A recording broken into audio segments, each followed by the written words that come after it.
Hey, yo, what's up, everybody, and welcome back to Interviews. We're here with my man, Paul Depalo, Governor's Counsel for the Worcester District. District 7, that's District right. 7? Yep. I definitely wasn't going to get the number right. But no one in the Commonwealth could. Yeah, all right, no good, one knows that number. Good. I'm glad I'm not the only one. Yeah. You know, I try to do my homework, but there's not much homework to do on you. You're just amazing at what you do, and I really appreciate all the efforts that you're making. Especially he's not paid for saying this. No, I'm not paid at all. No, trust me, he's not. But maybe soon, if you want to be a sponsor of someone interviews, should pay him. Yeah, reach out to me. Yeah, at Manny J Media. That's MANNYJAE Media on Facebook, Instagram, or MannyJmedia@gmail.com. We might be able to work something out. But for now, no, I'm not being paid. I just really appreciate what you're doing and what you're bringing to the Governor's Council. And I want to step back a little bit. We do got someone very special that's about to jump in here. Okay. But before we do that, so Governor's Council, that's more than just you, right? Council means more than one. There's 8 councilors. Okay. Yep, you got it. Yep. All right, and that's throughout all the districts in Massachusetts. Yeah, so the state's divided 8 ways. Okay. Yeah, so. Is there any gerrymandering going on there, do you think? Well, no, that's voting only, right? But is there any redlining, I should say? Not really in my case. We're defined, so it goes down to, there's 40 state senators, and then each councilor has 5 of those Senate districts. Okay. So if they're messing with the Senate things, then maybe, but Governor's Council is just kind of a collection of the Senate seats. Okay. Yeah. Nice. All right. Good to know. It's a good question, though. Yeah, I was curious. No, it is a good question. How that worked out. Yeah. So, anyway, now we're going to bring in our special friend here, my man, John Keogh, jumping in. Welcome, John. Hello, Manny. It's great to have you. Hello, Paul. Hello. Hold on. I got you muted. Give me a Good second. to see you. Hello, Manny and Paul. Hello. Can you hear me now? Yeah, I can hear you. You sound great. Do you want to have phone? No, I'm good. Sure? I can rock it like this. You sure? Yeah, I can hear you good. All right. Yeah. John, by the way, thank you so much, John. You're John. I'm John. That's Paul. Paul. Whew. Paul, by the way, thank you so much. I don't know if you realize this, but you're only our second guest ever on Interview, so congratulations. I'm super honored. Yep. Yeah, it's great to have you. As you alluded to earlier, our last episode, we had Representative Mary Keefe on. Yep. She was an amazing guest and touched on a lot of stuff that we were talking about just now. But now I'm going to hand it over to you. I know you got some burning questions that you want to... Well, really, it's not a burning question. Realistically, my job is to do the research, right, and ask a question that's going to set up the guest. Oh, no, you definitely do. What you're saying? But I'm going to set up the guest to really educate our community on something particular. All right, word. So, Paul, you vote on the judges, right? Yep. But you also vote on some other things. For example, you vote on the parole board members. Mm-hmm. And there's this mechanism for people when they apply for parole, right? In Massachusetts, we are lucky that even if you are sentenced to life without parole, there is a mechanism through the parole board and the Governor's Council where you can actually still apply for parole. And there has been some movement over the past few years, at least out in the public. There's been a lot of talk about it. Officials getting behind the idea that there should never be a true life without parole sentence, that eventually there should be some way to integrate that person back into the community. So, I know some particular people that are up, for parole. I don't want to mention those specific cases. I don't want to put you in any particular spot, but I want to talk about that mechanism where when someone goes before the parole board, they get rejected for that parole. There's an appeal process that comes to your council, but in many ways, you're kind of stuck with what the parole board has already done, and it realistically resentences that person to another waiting period. Right. But as we've talked in other conversations, that's not actually the law. Right. So tell me the things that you want to see change in that particular process. Yeah, this is really important, and I'm glad we've talked about this issue a little bit before, and I'm glad we're talking about it now. So the first thing you hit on is, among the issues here, right? One is just the backlog of applications that are before the parole board right now. I think that historically that's in part because of the way the department's been managed.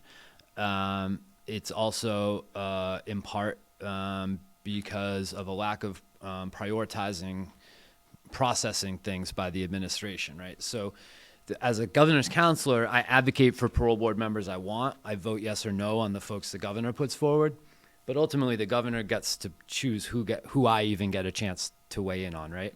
So the parole board is sometimes historically doing whatever the governor's office kind of wants them to do, if you know what I'm saying, right? They might not be taking direct marching orders, but it's like, here's our vision for, how much we want to be, how aggressive or not we want to be with parole. So when you talk about someone getting denied and then kicked back down the road, the issue is, like you said, it's not a legal reason why there's years left to wait. It's just because of the backlog of cases and what's going on. A lot of that can be solved with some kind of blanket actions that the governor has the ability to take and that the parole board and the governor's council could cooperate with. So I'll just give you one example. Yeah. And if I'm off track from your question, No, you're you'll headed in the steer right me direction. back to your track, absolutely. right? Yeah. Because I think about parole and I think about the other duties the parole board has, which are commutations, reducing someone's sentence, often based on behavior since they've been convicted, and pardons, like ultimately pardoning someone of their crime. So let's take a simple one. Anyone who has any conviction on their record for possession of cannabis should be pardoned, period. End of sentence, 100%. done. Right. I'm pretty sure that it's almost at this point universally believed. However, so the previous governor refused to do a blanket pardon. You may have heard that President Biden did something like this on the federal level, which is good symbolically, but like people who are in jail for possession of pot tend to be in our state courts. It's not like if you're going to the feds, they're probably not. Yeah, they over prosecute, but you probably aren't in federal prison. Yeah, the last report I read of the people that he pardoned, 94% of them were already released. Right. So he pardoned people that were already. Right. They're really not a real impact coming out of a jail. But let's not minimize though. That pardon makes a difference. It makes a difference on your Corey, changes your everything. job application. Right. It's not on their record anymore. It's completely off the record. It's completely off the record. So the previous governor in Massachusetts said, "No, I'm not going to do that. You can go to courts and get it expunged if that's what you want to do." Which is just like, hey, you were convicted under a law we've decided is now unjust. You got to do the work to fix but it. now you have to go to court. Like you have to figure it out. Like navigate the justice system. Which, by the way, isn't free. Right. Of course not. It's absurd. So and it's absurd. People who can't afford it aren't going to do that. They're not going to be able to. It's beyond even afford. It's like, do I have the time? Do I even have the wherewithal? Am I aware that it's an option? Right. Like, because no one's like, it's not like. And if you're coming out of jail, chances are you don't have a job, so you can't afford it. And then you can't get a job to be able to afford it because you have that on your record. So well, and when you get that job, it's so precious to you that you're not going to risk. You don't want to be like, hey, can I take 2 days off because I need to go to the courthouse and figure out how to expunge my criminal record. Like there's so many things. So Governor Healy on the campaign trail said that she would consider doing this, that she would do that, and so I'm very happy to hear that. Another thing. We know we have empirical data, facts, that if you're black or Latino in Massachusetts, you're going to face longer sentences for the same crimes. We know that. We have evidence of that. And so commutations, which reduce your sentence, right? We should be commuting every single black and Latino man in prison to reduce the sentences by the amount that we statistically know that we are on average over incarcerating. Absolutely. Those to me are absolute no-brainers. And we just haven't seen it yet. And so I'm really hopeful that that the new governor is going to push this. And this is something I'm going to be working on as well, the cannabis pardons. And also, and we don't have to go down this avenue too far, but the sexual exploitation of humans, especially women, to me is a demand problem, not a supply problem. So flipping the prosecutions back away from the women who are I don't think any working towards the people that are actually seeking the to work. me, a conviction for sex work, a conviction for prostitution is we're paying to lock someone up who's been the victim of, in many cases, human trafficking, coercion, right? Often a child. Yeah.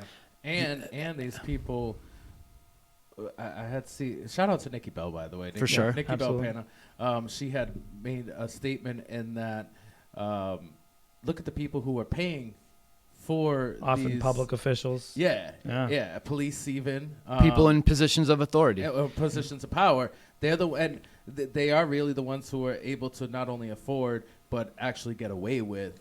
Yeah, they can get a lawyer, and it's not on their record. And then the person who is being trafficked, or, I mean, for a long time, I don't think we even understood what that even meant. You know, we would so quick to blame a woman working right out on the streets, a sex worker, when in reality we don't even know how she got there. Right, we don't know the circumstances behind. She could very well be. And then how long do we glorify pimps in this country? Seriously, I mean, it's still. I mean, in Yeah, many you're right ways, about that. There's a cultural problem with that. You know there's what I'm still saying? popular music that it's still a cool thing, you know. Yeah. So, I mean, I think that there's a lot to be said about that, and it's very, very important. Sex trafficking, human trafficking in general, is rampant, and I think it's more awareness now. I think it's always been rampant, but it's more. The information is just getting around a lot easier now. You mentioned Nikki Bell and like her organization Lyft, and they did a program at Worcester City Hall, I think a week or two ago, and it's you know, it's exactly what you were saying. You know, I just think anyone with that conviction on their record should be pardoned. I can tell you something. You know, as Manny and I have been working through, you know, post the election season, there's been like a push of contact within the city administration and the police department, and there's definitely been a change. There's definitely a change in particular. You know, not to tell anybody anything, but there's an article that I'm writing that's coming out for a different organization, and I was recently inside the police headquarters in their control room, which if you understand my background, you realize how ridiculous that is. Yeah. But there was something that I heard there, and so I want to give credit where credit is due, where I heard a deputy chief specifically say, this is the kind of transparency that I want. As we move forward as an organization, I want people like you to be able to come in here and see what we're doing. Yeah. And so that's a tidal shift, right, in how things have happened. And so maybe there's an opportunity for Nikki Bell's organization, who have been on the outside in many ways in city circles and community organization circles, not allowed access before, that maybe as Manny and I start talking about more things, maybe this access is going to happen. And so then it allows someone in your position, right, to say, hey, listen, it's happening at the local level. There's no reason why we can't catch the momentum here at our council and start to influence your fellow councilors on making decisions on individuals or batches of paroles and pardons. That's a great idea. And how great would it be to bring people like Nikki Bell and Paul Depalo together at one table to actually talk about things. That's the whole idea of the show, isn't it? How we can get these changes actually implemented now. It's that almost you're in a like your vision is we're coming meeting true. next week. I asked Nikki if we could meet. We're meeting next week, and we're gonna. Paul, you might be a regular on this show. Hey, I'm gonna share with her my ideas about we don't this. mind I haven't actually spoken with Nikki about what we just talked about. Why don't you just pitch that to Nikki while you're at it, right? I'll send you an email, and then we'll follow up on that. Yeah, we'll have him back for school week, and we'll have him back for whatever week. Yeah, Paul, we're just signing you up for the rest of your life, buddy. Get ready. You just happen to be interested in All some right, stuff. I'm gonna jump out. All right, jump on out of here. Get out of here, John. Good to see you. Thank you so much for joining us. And with that, we're going to take a quick break. This is Interviews. We'll be right back. I was going to say intermission. All right, so one more second.